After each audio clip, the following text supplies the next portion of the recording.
माननीय सभापति जी, थोड़ा सा मुझे कोल्ड इफेक्ट होने की वजह से मेरी आवाज़ उतनी बुलंद नहीं है जितना प्राइम मिनिस्टर ने अपने सारी बातें आपके सामने रखी।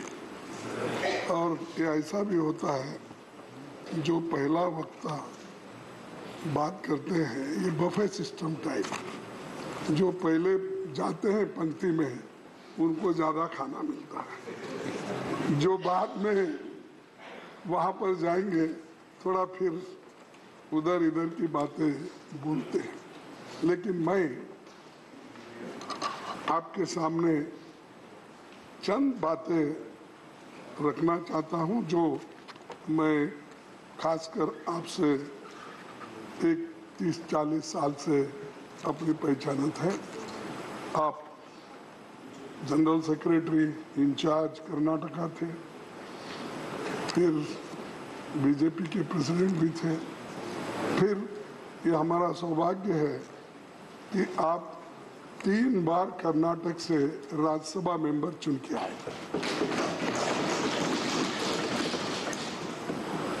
तो सभापति जी, विचारों के इस सदन राज्यसभा के चेयरमैन के रूप में आपकी विदाई के मौके पर मैं चंद बातें रखना चाहता हूं। ये तो परमानेंट हाउस होने के कारण संसदीय लोकतंत्र में राज्यसभा की अलग हैसियत है।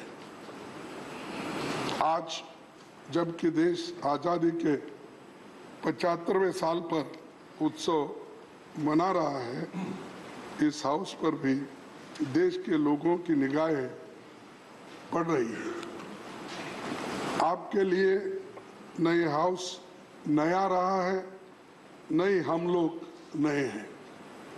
19 सालों तक आप राज्यसभा में सांसद रहे। आपके साथ हमारे लगाव का एक दूसरा भी कारण है जो मैंने पहले ही बताया कि 3 बार राज्यसभा के सदस्य आप चुने गए कर्नाटक से। आप छात्र जीवन से ही राजनीति में एक्टिव रहे। जय आंध्रा आंदोलन चलाने से लेकर अब तक अपने लंबे राजनीतिक जीवन में आपने कई भूमिकाएं निभाई। 1978 से 1985 के बीच 2 बार आप आंध्र प्रदेश के विधानसभा सदस्य भी रहे। यूपीए सरकार के दौरान 2008 से 2014 के बीच आप स्टैंडिंग कमेटी होम के चेयरमैन भी थे। मैं विशेष रूप से आपको ये याद दिलाना चाहता हूँ, आप भूल तो नहीं जाते क्योंकि बहुत से आर्टिकल आपने लिखते ही रहते हैं और अपने पुराने विचारों को भी दोहराते हैं। हम हर पेपर में किसी न किसी दिन वक्त वो पढ़ते ही रहते हैं।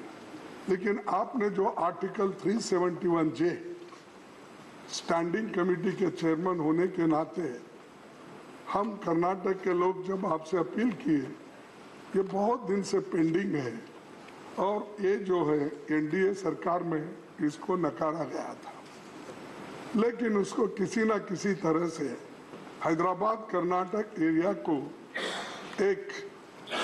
उसको एक पुष्टि देने के लिए, प्रगति करने के लिए हम उस आर्टिकल 371 जे को यहाँ पर अमेंडमेंट करना चाहते थे। तब आपने फौरन उसको स्वीकार किया।